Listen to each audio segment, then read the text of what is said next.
Santísimo Padre, me he quedado, ya diría, estupefacto con haber recibido el mensaje de su santidad. Realmente, que si estoy con Ferreira, mi querido padre Ferreira, el argentino, pues no me lo iba a creer. Pero realmente me ha conmovido que su santidad se acuerde de este hombre que andaba con un bastón por unos días. Y esperamos que con las oraciones y la bendición de su santidad ya pueda poder pasearme por el metro y los otros vehículos de Taipei. Allá, cuando estudiábamos retórica, nos decía que una manera muy buena de terminar las cartas en latín era "Oremus ad invicem". Santo Padre,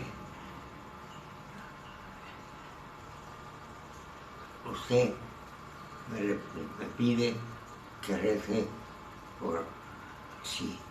Lo hago todos los días, muchas veces, porque para ser papa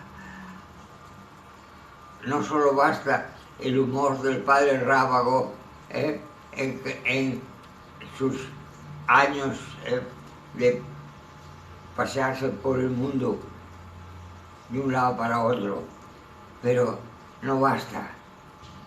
Es su buen humor necesario, pero yo le pido que continúe, Santo Padre, con ese cariño fraterno, no solo para los de su tierra, sino para todo el mundo.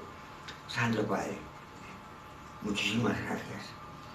Realmente estoy emocionado de poderle decir estas palabras, pero repito, ciertamente que yo no me sentía digno que el Santísimo Padre me enviase esta carta aérea tan simpática y tan demostrativa del cariño mutuo.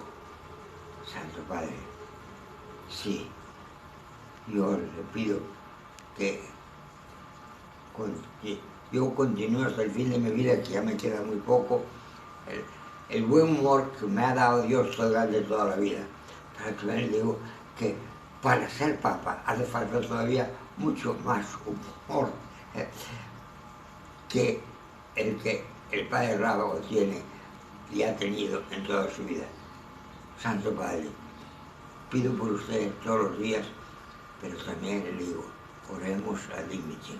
Espero sus oraciones y digo, muchas gracias, muchas gracias, muchas gracias. Que Dios le acompañe todo el resto de su pontificado y que dure mucho para bien de la Iglesia. Gracias, Santo Padre.